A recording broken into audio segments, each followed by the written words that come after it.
Hey, what's up, everyone? Yeah, today's subject is going to be these funny, what appears to be double die national park quarters I keep hearing about and I keep seeing all over the internet. And I wanted to take some time to discuss it and really, showcase what we're seeing here.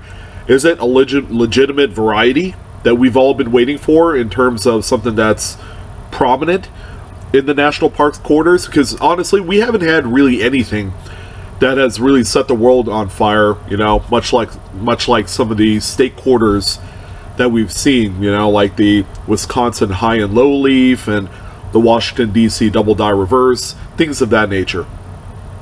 But before we get started, number one, okay, there's a huge spoiler at the end of the video that makes this coin, this Delaware Bombay Hook 2015, something a little bit more interesting. Okay, you're going to find out exactly what that is, and it's going to be something that's going to enhance the value a lot more than what this coin sold for. Second of all, if you guys enjoy my content, please be sure to subscribe and hit the like button below. It's by far and away the best way to support my channel, and as always, appreciate all your guys' support. So let's go ahead and get into this. So the feature coin was a coin I spotted on eBay, and it's like, hey, here's a perfect example of a coin which exhibits what appears to be some pretty crazy doubling on a lot of the outer devices on the reverse of the coin. And the reverse is going to show, Bombay Hook. It's going to have the picture that's been dedicated to the national park of this coin. So here's a few close-up images of what the doubling looks like. I mean, it looks pretty gosh darn convincing if you ask me. You have a lot of stretching of a lot of these devices, like E pluribus unum, Delaware, the date, things of that nature. At this point, I think we're looking at a double die. Or could we? On these particular coins, okay, the design is a little unique, it's a little bit different, okay? Not only do you have the raised features of the design work of the coin, but you have this outer ring, all right, that sits up a lot higher than the rest of the devices.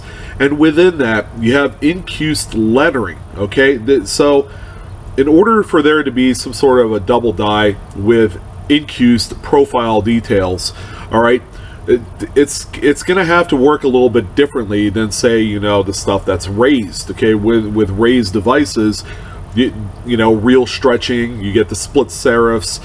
Those are traditional double dies. Okay, number two, these newer coins are produced on a much more state-of-the-art press, okay? So they're a single squeeze, so they'll strike and they'll do a little rotate as it's ejecting the coin. So with that being said, a lot of your doubling is going to occur right smack dab in the middle of the coin. That's why coins like the Homestead and the Washington DC, which was produced on one of these more modern presses, okay, have really significant doubling right in the middle of the coin.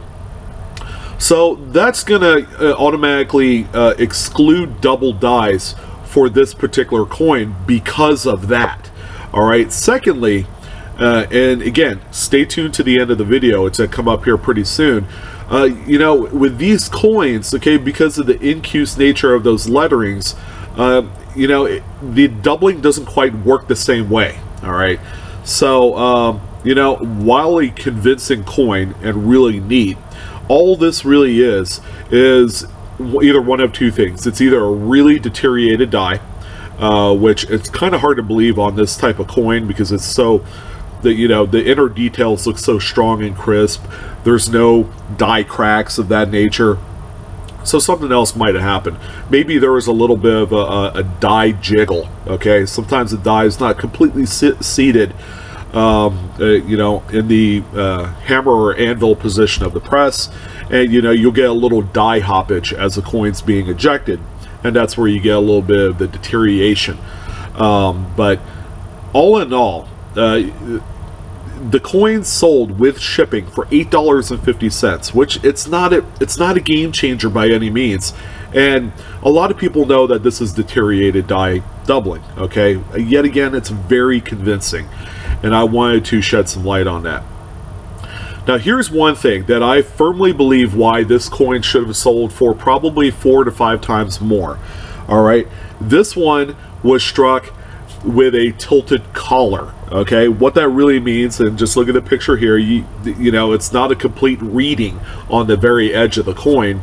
The collar in which the coin seats was a little bit off, so you're not going to get a full strike.